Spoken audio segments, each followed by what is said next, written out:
असंभव कुछ नहीं होता दोस्त, ये परिकल्पनाएं हैं खाली। और मैं आज तो आपको बहुत ईमानदारी से और 12 साल के तजुर्बे का निचोड़ निकाल के बता सकता हूं कि इस दुनिया में असंभव नाम का कोई शब्द होता ही नहीं है। इंसान कभी भी चंद्रमा पर नहीं पहुंच सकता, पृथ्वी विज्ञान की अधिकतम सीमा है। डॉक्टर ली दी फॉरेस्ट मशहूर वैज्ञानिक हुए, बहुत बड़े साइंटिस्ट हुए। एक स्टेटमेंट इन्होंने पास किया 1955 के अंदर, 1955 ही पास द स्टेटमेंट कि इंसान कभी भी चंद्रमा पर नहीं पहुंच पाएगा। It is impossible for a human being to cross Indian globe, earth globe. और पृथ्वी विज्ञान की अधिकतम सीमा है, लेकिन किसी बहरे ने इस बात सुना नहीं और पहुंच गया एक आदमी अपना बस्ता उठा के, जिसका नाम था इन 1969।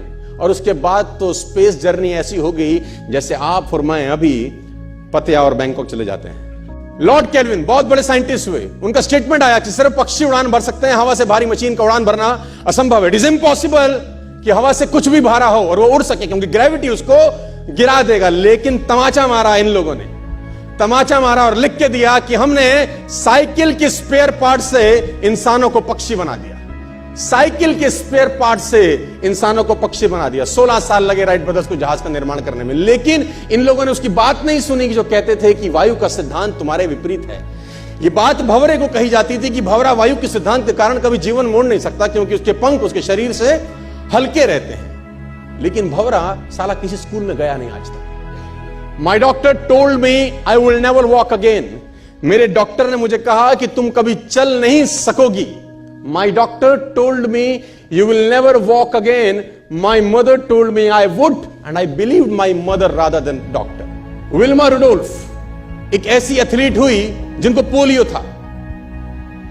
था जिनको डॉक्टर ने कहा तू चल नहीं सकती, मां ने कहा तू चल सकती है। उसने कहा मैंने डॉक्टर की बात नहीं मानी, मैंने अपनी मां की बात मानी। 3 ओलंपिक गोल्ड मेडल जीती है लड़की, 3 ओलंपिक गोल्ड मेडल, जिसको डॉक्टर कह रहा है कि तू चल।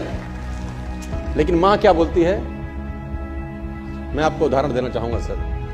बहुत छोटे थे अल्बर्ट आइंस्टीन, दुनिया के महान वैज्ञानिक में से एक हुए, मंद बुद्धि कहा जाता था। 8 साल के थे, घर पहुंचे, मां को चिट्ठी दिया। When he was 8 years old, came to his home, given letter to his mother. मां को एक चिट्ठी दिया, मां ने वो चिट्ठी पढ़ा। 8 साल के थे और चिट्ठी में प्रिंसिपल का खत था उसकी मां के नाम।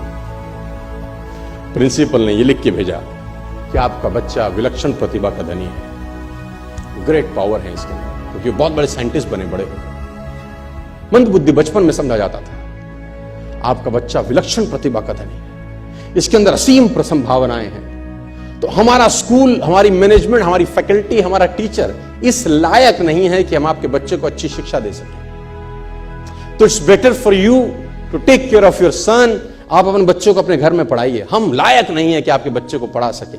और उसकी मां ने पढ़ते पढ़ते आंखों में आंसू ले आई और उसने बच्चे को कहा कल से तू स्कूल नहीं जाएगा, मैं तेरी परवरिश घर पे करूंगी, क्योंकि तेरा टीचर तुझे इस लायक नहीं समझता। मतलब वो अपने आप को इस लायक नहीं समझते। बच्चा खुश हुआ, मोटिवेट हो गया और लग गया। उसकी मां का निधन हो गया। वो अल्बर्ट आइंस्टीन बहुत बड़े साइंटिस्ट हो गए।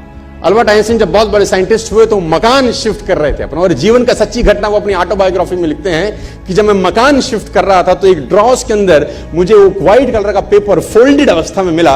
मुझे समझ नहीं था कि क्या है। मैंने उसको फोल्डिंग अवस्था से मिट्टी को हटा के जब खोला तो वो उस टीचर का लेटर था जो बहुत साल पहले टीचर ने मेरे हाथ में दिया था और मैंने अपनी मां के हाथ में रखा था। अब वो बड़ी उत्सुकता के साथ उस खत को पढ़ने लगे। जैसे उन्होंने खत पढ़ना शुरू किया और वो जार जार होके रोए।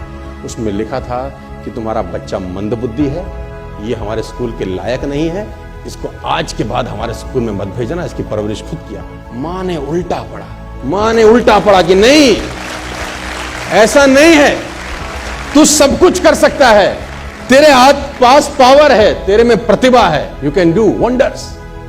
दोस्तों, इस दुनिया में किसी की बात मत सुनना।